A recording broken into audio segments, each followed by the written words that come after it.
What's going on, everyone? Welcome back. Today, we're talking Alvin Kamara and Dalvin Cook, specifically their 2020 fantasy outlook, considering their current contract situations and how confident you guys should be if it comes to investing a pick in them, and if so, at what point in time during the draft that should be done. Now, before we get into it, a quick reminder: with about a week left before the fantasy season begins, go ahead, get yourself a copy of the 2020 ADP Fantasy Football Draft Guide. It's got everything you could want at a great price, from top 150 overall player rankings in standard and PPR formats, individual player bios, projections, tiers, along with general fantasy advice. All the details are in the description. But for now, let's get right into it.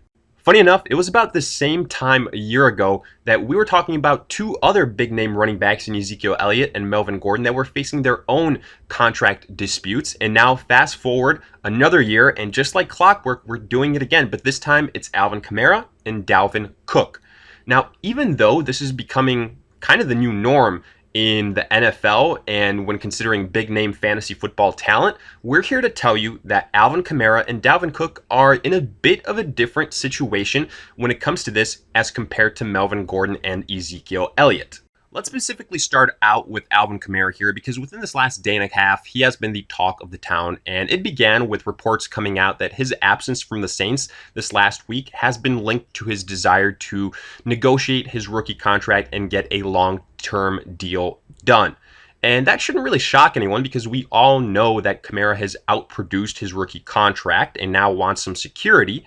But what truly sent the fantasy community into a frenzy was one single tweet from the Saints, where they reportedly said that if a deal could not get done and the two sides couldn't get on the same page, that they would trade Alvin Kamara.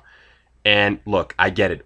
We are all reactionary creatures, and some of us panicked a little bit too quickly, because within the span of 2 to 3 hours, we saw Alvin Kamara's value absolutely get turned on its head. People started to go ahead and consider not drafting him within the top 4, top 5 picks. People in auction drafts saw his value go ahead and go down by $10 to $15. And honestly, during this entire time, what we're thinking is one word: opportunity. We're screaming that word, opportunity. This is a great opportunity. And yes, this is a little bit different compared to Melvin Gordon and Ezekiel Elliott, because honestly, we're only about a week away from the start of the season, as opposed to Gordon and Zeke, where we kind of knew their contract situations about a month and a half away before the season began. So you had more long-term ability to go ahead and maneuver and potentially make some trades and get some insurance. Now, you might be someone that already drafted Alvin Kamara and is panicking. Can you still go ahead and trust him as an RB1? Should you go ahead and trade him? Should you go ahead and trade for Latavius Murray if you didn't go ahead and handcuff him? And should you overpay for him? These are all valid questions, and we'll go ahead and answer them. And most importantly, how you should go ahead and value Kamara within this last week before the season begins, if you haven't already had your drafts. But let's go ahead and start by stating a couple of facts and hopefully easing your guys' minds with this. Now, yes, the two sides are maybe not on the same page right now, but from the Saints' perspective, they do have some leverage. They do have a Latavius Murray who absolutely balled out when Alvin Kamara was absent last season, and they can go ahead and trade Alvin Kamara. All these things are true, but from that same perspective, they also want a first-round pick in return for Alvin Kamara. And honestly, that just will not happen nowadays. Unfortunately, the running back position is not valued that highly, and I understand it. Alvin Kamara is great, but we don't really see running backs drafted in the first round anymore. So it's tough to go ahead and get that type of value from a running back now, especially a running back that was a little bit nicked up last year and is going to want to get paid after you go ahead and give up that first round selection on top of it. But also consider that the majority of teams right now in the NFL already have starting running backs. And due to the COVID situation this season, it'll probably be a little bit tougher to get a deal done and to go ahead and get teams to, check on Alvin Kamara and that whole situation.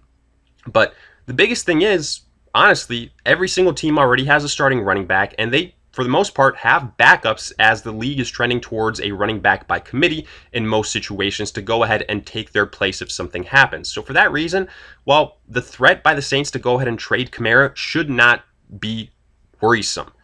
Now, on the flip side, Alvin Kamara also has some leverage because this is probably the last window the Saints have to go ahead and make a Super Bowl push with Drew Brees, and Kamara gives them the best opportunity to do so, but he also wants to go ahead and get paid like a Christian McCaffrey. And while we agree that he's probably the closest thing to a CMC in this league after McCaffrey, well, the contract that McCaffrey got was record-breaking for a reason, and we think that Kamara is probably $2 to $3 million off that projected price. And in fact, the Saints and the sources and the agents for Kamara have come out and said that.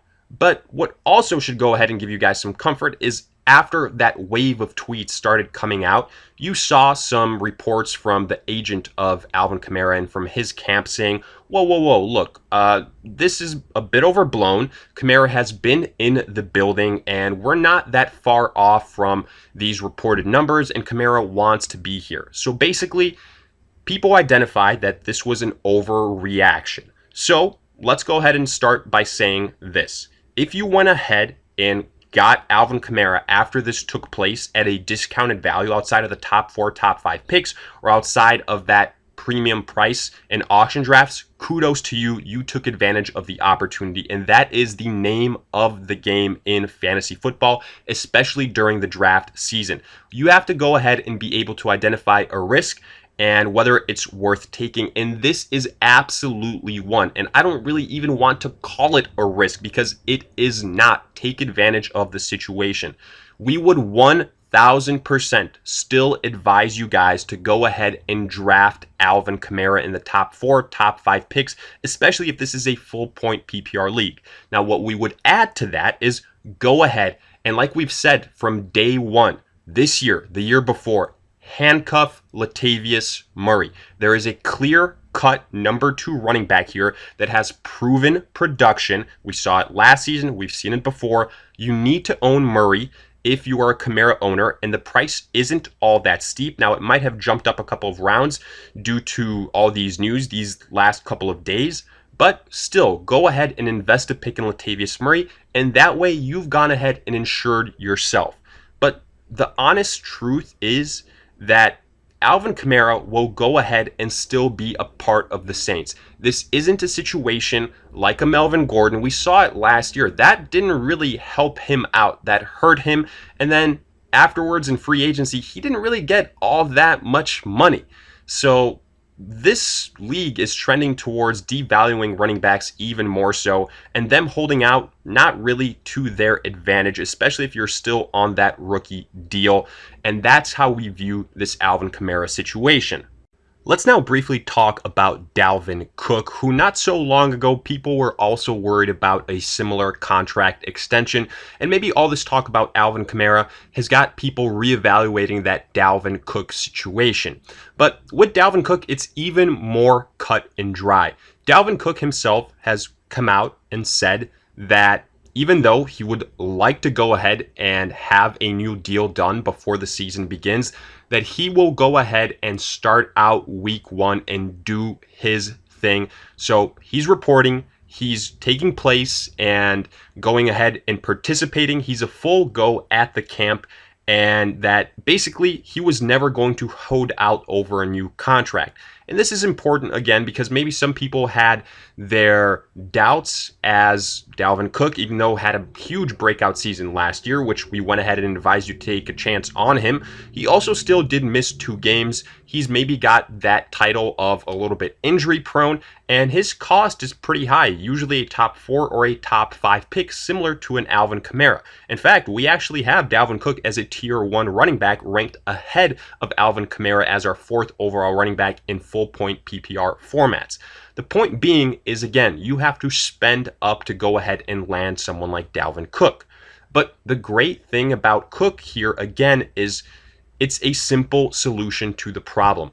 Go ahead and insure yourself with Alexander Mattison. If you draft Dalvin Cook, then maybe around that 8th round, get the handcuff in Mattison, who has proven that he can go ahead and be that guy during blowouts, during times when Dalvin Cook has been taking a breather, and has a similar skill set to Dalvin Cook. And honestly, that's part of the reason probably why Dalvin Cook isn't threatening sitting out truly, because he realizes that he can be replaced for the Minnesota Vikings. And the great thing about Cook is that he proved it last season. He is elite for Minnesota, and this is a run first team, the Vikings are. And that was their philosophy last season. That's going to be the philosophy again this year with no more Stephon Diggs in the mix. Also expect Dalvin Cook to get an increase in targets to make him a bigger threat as a pass catcher. The point being is that when it comes to Dalvin Cook, smash that buy button in auction drafts and snake drafts. The guy's a tier 1 running back. If you guys are scared about any possible contract situations, we advise you don't go ahead and fall into that trap. If you want to play it safe, get the handcuff in Alexander Mattison, which we always advise. And this is basically the same situation as with Alvin Kamara. Maybe just people have forgotten a little bit about it because Kamara's name is now at the forefront.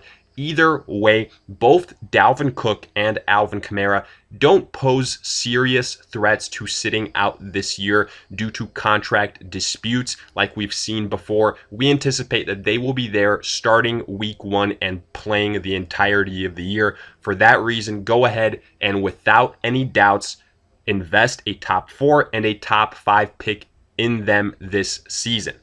With that being said, let us hear it in the comment section. Do you agree, disagree? Are you a little bit more nervous? What is your take when talking these guys? Are you passing them up in favor of somebody else? Or maybe you went ahead and took advantage of their recent dips in value and got great steals. Hopefully it's the latter. Along with, let us hear any other fantasy questions you guys might have. We'll do our best to answer them. And again, if you guys are interested, go ahead, get yourself a copy of the 2020 ADP Fantasy Football Draft Guide. All the details in the description. If you guys enjoyed, hit that like button, subscribe. But in the meantime, we'll see you guys in future videos.